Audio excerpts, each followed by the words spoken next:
kita belajar cara mengumpulkan informasi dengan prinsip 5W1H atau dapat disingkat adiksimba. Istilah adiksimba. Adiksimba juga disebut adalah unsur digunakan untuk memahami suatu inti informasi, baik sebuah berita atau apapun artikel yang berisikan tentang informasi penting pokok berita. Baik anak-anak, perhatikan.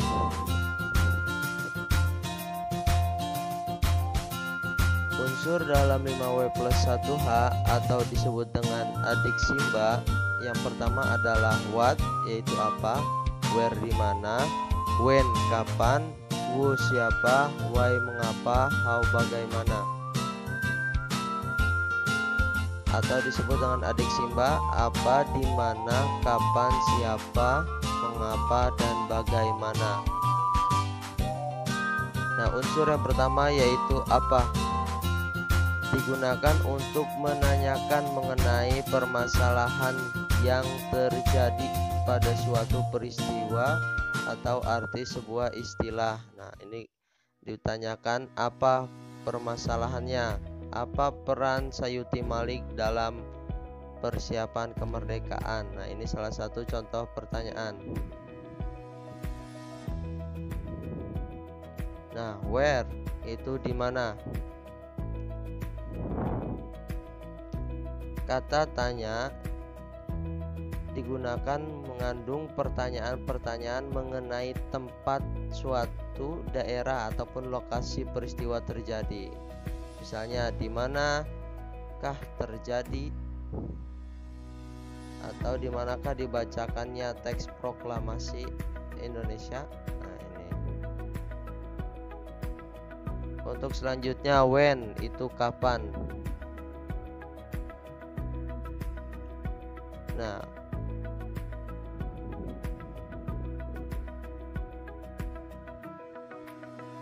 unsur kata when yaitu kata tanya yang berisikan pertanyaan mengenai waktu. Nah, ini pertanyaannya misalnya, kapan terjadinya peristiwa. Nah, itu pasti menggunakan kata when. Nah, who yaitu berisi pertanyaan yang mengenai pelaku, siapa pelaku di dalam sebuah peristiwa. Contohnya, siapa yang membacakan teks proklamasi Indonesia. Nah, itu. Selanjutnya, why, mengapa. Kata tanya yang digunakan mengapa berisi tentang pertanyaan-pertanyaan tentang kondisi ataupun mengenai alasan atau motivasi kejadian peristiwa tersebut. Nah, peristiwa tersebut misalnya mengapa terjadinya. Contoh, kita buat contoh pertanyaan ya. Mengapa Indonesia dijajah sampai 350 tahun? Nah, itu pertanyaan. How, bagaimana. Kata tanya bagaimana berisi tentang pertanyaan yang mengandung unsur cara atau proses berlangsungnya suatu peristiwa atau kabar. Contohnya, nah ini kita buat ya. Jadi nanti untuk mencari informasi kita tanya nih dengan kata how atau bagaimana.